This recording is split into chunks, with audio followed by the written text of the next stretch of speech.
கிறிஸ்துவுக்குள் பிரியமான சகோதர சகோதரிகளே, இயேசு கிறிஸ்துவின் இனிதான நாமத்தில் உங்கள் அனைவருக்கும் என் அன்பின் வாழ்த்துக்கள்.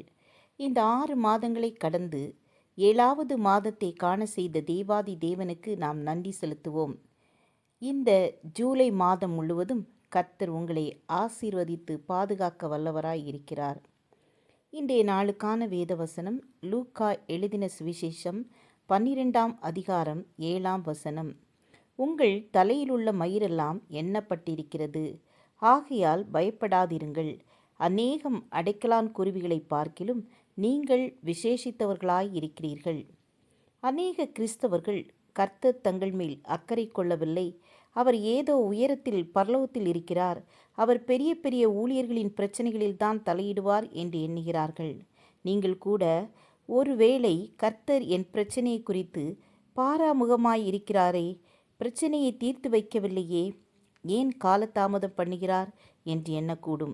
எனவே தான் இயேசு உங்களை பார்த்து 2 காசுக்கு 5 அடைக்கலான் குருவிகளை விற்கிறார்கள் அல்லவா, அவைகளில் ஒன்றாகிலும் தேவனால் மறக்கப்படுவதில்லை. உங்கள் தலையில் உள்ள மயிரெல்லாம் எண்ணப்பட்டிருக்கிறது, ஆகையால் பயப்படாதிருங்கள். அநேகம் அடைக்கலான் குருவிகளை பார்க்கிலும் நீங்கள் விசேஷித்தவர்களாயிருக்கிறீர்கள் என்று லூக்கா 12ஆம் அதிகாரம் 6-7 வசனத்தில் எழுதப்பட்டுள்ளது. எண்ணி பாருங்கள், கர்த்தர் சிறிய அடைக்கலான் குருவிகள் மேலும் அக்கறை உள்ளவராய் இருக்கிறார். ஆம், எனக்கன்பானவர்களே, நீங்கள் கூட ஏதேனும் பிரச்சனைகளினால் மனம் கலங்கி கொண்டிருந்தாலும் கவலைப்படுவதை விட்டுவிட்டு கர்த்தர் மேல் உங்கள் பாரத்தை வைத்துவிட்டு அவர் மார்பில் சாய்ந்து இளைப்பாருங்கள். கர்த்தரை துதிக்க ஆரம்பித்து விடுங்கள். அப்போது இன்றைக்கு இருக்கிற கடுகளவு பிரச்சனைகளானாலும் சரி, மலை போல நிற்கும் பிரச்சனைகளானாலும் சரி, கர்த்தர் அவற்றை தீர்த்து வைப்பார்.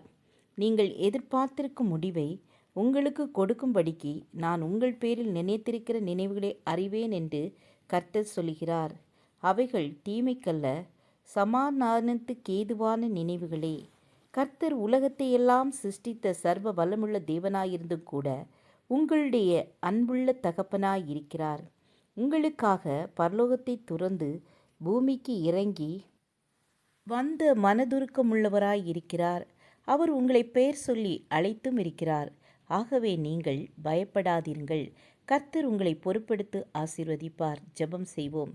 கிருபையும் இரக்கம் நிறைந்த பரலோக பிதாவே, பயப்படாதிருங்கள். அநேக அடைக்கலான் குருவிகளை பார்க்கிலும் நீங்கள் விசேஷித்தவர்கள் என்று சொன்னீங்களே, அதற்காய் உமக்கு நன்றி செலுத்துகிறோம். இந்த புதிய மாதத்திற்காய் உமக்கு ஸ்தோத்திரம்.